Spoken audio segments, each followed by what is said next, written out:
Will the death of the Justice League, a collection of some of the best superheroes to grace comics, open room for new superheroes to step up? Yes. Will it lead to better stories? Possibly.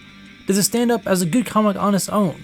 The death of the Justice League is trying to evoke the emotional turmoil and fear-inducing tension that the death of Superman inspired back in 1992.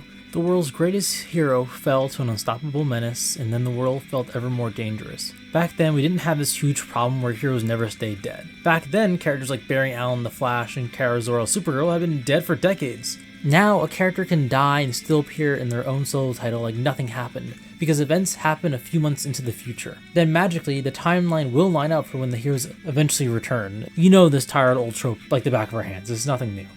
It's gotten so bad that now we don't even believe the Justice League will stay dead, like maybe not even until the end of the event. We thought this before the book was even released. If you've checked Twitter at all, this means the stakes are all gone before the comic is even out. Of course, the comic itself could fix that issue, but it doesn't. The characters die in a flash, reminiscent of House of M, which is a book no one wants to be reminiscent of. They don't go down one by one in a valiant brawl for the universe at all, save for one. Despite the fact that they were going up against a team of supervillains who were all world-ending events in themselves, only one villain took out a Justice Leaguer before they all got magically snapped. That makes it all feel cheap.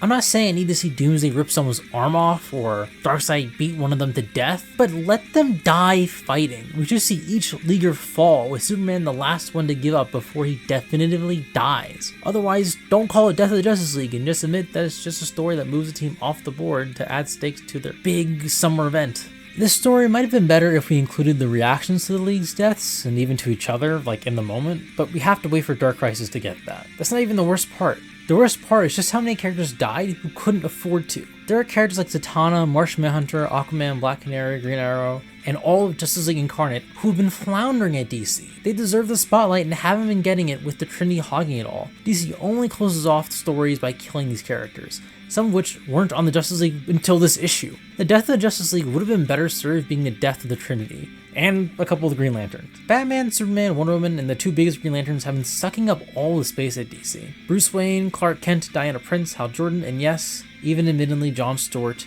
could use a break. It's good their protégés and successors are going to get the chance to shine, but truly I can't think of anything good coming from anyone else dying except for these 5 guys. And for the love of God, why wasn't Hal Jordan on this mission? Why couldn't DC give me one thing and gotten rid of the worst Green Lantern? This has been less of a review and more my reactions to this comic, but I hope it still has given everyone an idea of what to expect. The Death of the Justice League is an okay comic that is hopefully setting up better stuff to come. Here's hoping the deaths at least last longer than a year, at least for the Trinity. What do you think of this issue?